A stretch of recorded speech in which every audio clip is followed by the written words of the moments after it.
যেসব মানুষ ভবিষ্যতে বাবা মা হবেন ভাবছেন এবং এটাও ভাবছেন যে এই যে পুরো প্রেগনেন্সিতে 10 মাস যাওয়ার সময় কেমন থাকবে দিনগুলো, কোনো অসুবিধা হবে কি হবে না ইত্যাদি নিয়ে আজকে আমার আলোচনা।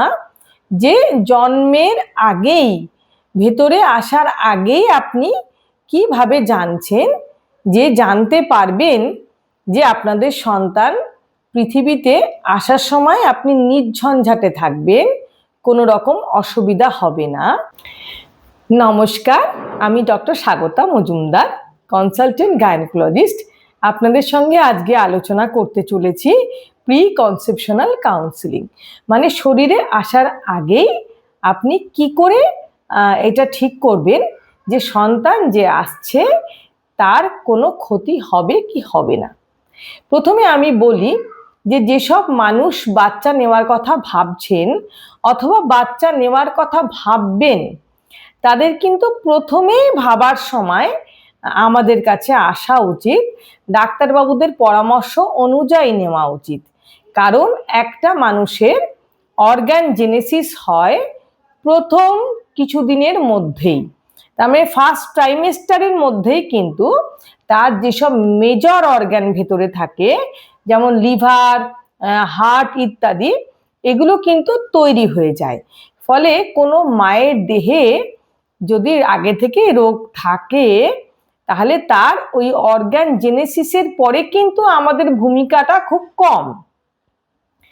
অর্গান জেনেসিস হয়ে যদি ক্ষতি হয়ে অলরেডি গিয়ে থাকে তাহলে ওই 2-3 মাস পরে যেসব মারা আসছে সেটা কিন্তু একটু লেট হয়ে যাচ্ছে সেই বাচ্চাটাকে প্রোটেকশন দেওয়ার জন্য। এই জন্য বাচ্চা নেওয়ার কথা যখনই আপনারা ভাববেন তখনই কিন্তু আমাদের কাছে আসুন। আমরা প্রয়োজন হলে কিছু কিছু পরীক্ষা নিরীক্ষা করাবো এবং আপনাদের সঙ্গে ডিটেলস আলোচনা করব।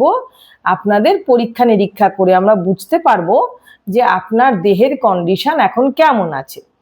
যেমন যেসব মাদের ওভারওয়েট থাকে, আন্ডারওয়েট থাকে, অ্যানিমিয়া থাকে, তাদের আমরা ওগুলোকে আগে কারেকশন করি। যেসব মা হেপাটাইটিস, রুবেলা এগুলোর ভ্যাকসিন নেননি তাদের আমরা হেপাটাইটিস এবং রুবেলা ভ্যাকসিন নেওয়ার জন্য বলে থাকি। কারণ এই ধরনের রোগ থেকে কিন্তু বাচ্চার ক্ষতি হতে পারে এবং বাচ্চা নষ্ট পর্যন্ত হতে পারে। এবারে যেসব মায়ের স্মোকিং, অ্যালকোহল নেওয়া ইত্যাদি হ্যাবিট থাকে তাদের আমি অনুরোধ করব যে তারা কিন্তু ওই হ্যাবিট বন্ধ করার পরেই কিন্তু বাচ্চা নেওয়ার কথা ভাবুন। অনেক মানুষ কিন্তু পুরনো কোনো রোগের জন্য ওষুধ খান, যেটাকে আমরা ক্রনিক ডিজিজ বলি, মানে হাইপারটেনশন, ডায়াবেটিস, থাইরয়েড, এপিলেপসি, এই সব ওষুধগুলো কিন্তু তারা খান। তখন আমরা কি করি, তাদের আমরা ব্লাড টেস্ট করি, করে দেখে নিই যে তার সুগার কন্ট্রোলে আছে কিনা, ডায়াবেটিস কন্ট্রোলে আছে কিনা, থাইরয়েড ঠিকঠাক আছে কিনা, প্রেশার কমেছে কিনা, মানে তার দেহটা আমরা অপটিমাইজড করার পরে কিন্তু তাকে আমরা বাচ্চা নেওয়ার কথা সাজেস্ট করি।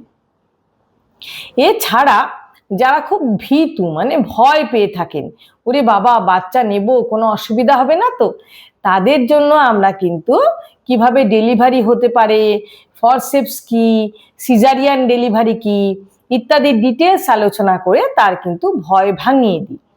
আচ্ছা, আরেকটা জিনিস হলো, আমরা একটা ফলিক অ্যাসিড বলে একটা ট্যাবলেট তাদের সাজেস্ট করে থাকি। ফলিক অ্যাসিড অন্তত 101 মাস আগে থেকে খাওয়ার কথা আমরা বলে থাকি, 1 মান্থ বিফোর কনসেপশন, এবং 12 সপ্তাহ মানে 3 মাস পর্যন্ত কিন্তু সেই ফলিক অ্যাসিড খাওয়ার জন্য আমরা তাদের বলে থাকি।